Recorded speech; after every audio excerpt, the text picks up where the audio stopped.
Salut! Aujourd'hui, nous allons partir de la question « Qui suis-je vraiment ?»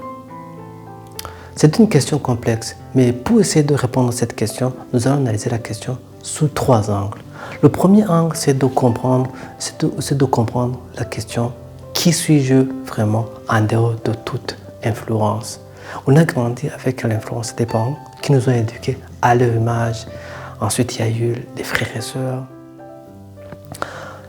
les amis, l'entourage élargi, les enseignants, les professeurs, les normes de la société. Et sans se rendre compte, on a intériorisé certains points et on les a fait les nôtres.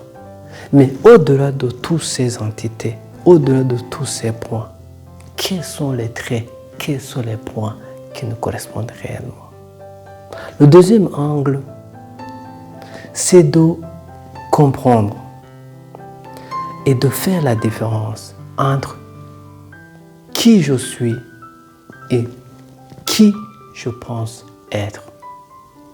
C'est en rapport avec les croyances. Il y a les croyances par rapport au monde. Je vous donne un exemple. On se dit les mathématiques, les finances, c'est compliqué pour moi. C'est une fausse croyance parce que si on s'applique, il y a moyen de connaître ces choses. Ou bien on se dit que le monde est mauvais et on reste à ce point. Et il y a des croyances qui ont un rapport avec nous-mêmes. On se dit, j'ai pas confiance en moi. C'est un exemple. Cela ne veut pas dire que à un certain point de notre vie, à un certain point d'une activité ou bien dans un domaine, on n'a pas fait preuve de confiance en soi. Le troisième angle, c'est de comprendre que l'identité ne suffit pas pour décrire ce que nous sommes réellement. J'ai parlé de ce qui est en rapport avec notre identité. Il y a les informations qui ressemblent à notre identité, c'est-à-dire le nom, le prénom, le genre, la profession, etc. Mais on peut aller plus loin avec nos envies,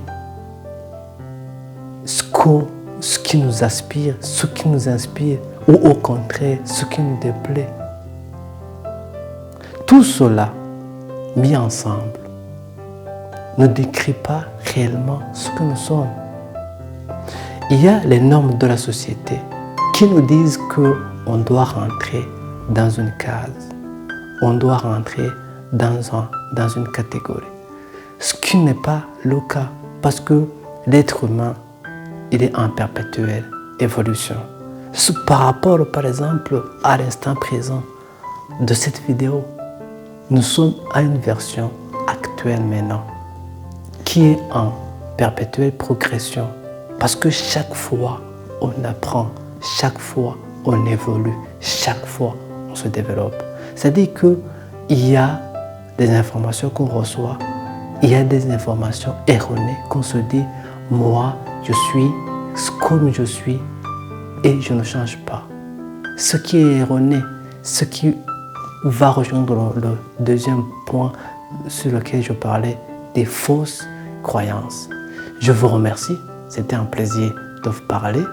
Je vous remercie aussi du temps que vous avez pris pour regarder cette vidéo. Je vous dis à très bientôt